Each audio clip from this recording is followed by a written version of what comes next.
wasn't my purpose to play football. It wasn't my assignment to continue to play football.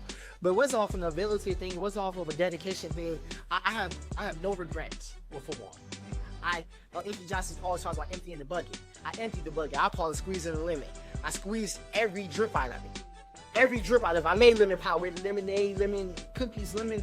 I squeezed every drip. I didn't have any more to give to the game of football. So I could walk away saying, I did what although I didn't play the NFL.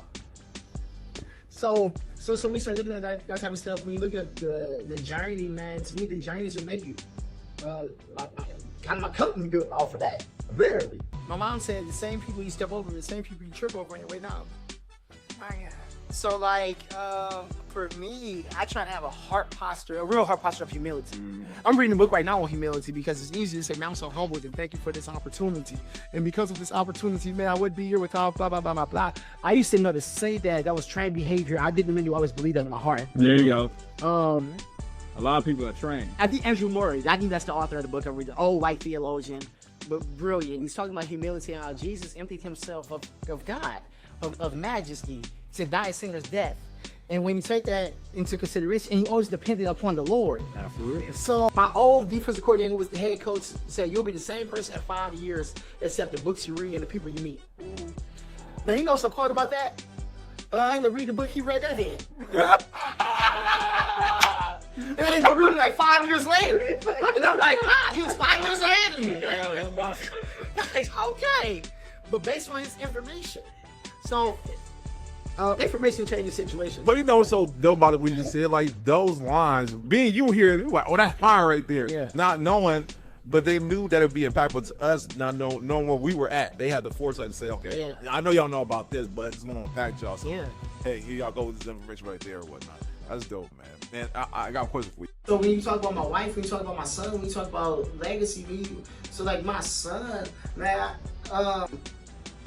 the way my son look at me, right, he turned 4 months today actually, and he looks at me like I'm telling the truth, even though he don't know if I'm telling the truth or not. So is my wife. And by the grace of God, the Lord keeps me. Amen. So now look at my son. Like, I don't want to disappoint my son. I come from situations where it wasn't always. I come from some adulterous stuff. Yeah. Right. Where some people disappointed you. Correct.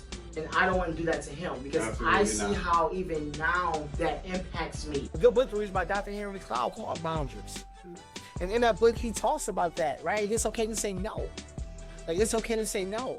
But when you oftentimes come from trauma, people please a lot. You don't know how to say no and everything. Another good book that Dr. Henry Cloud wrote was Integrity. And the book talks about the root word of integrity is integer, which means whole enough, which means whole.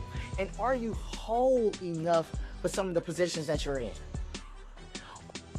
Okay, so I want to let's talk about when you decided I want to put all this knowledge, this experience into a book, because a lot of people in this day and age, everybody wants to create a book, right?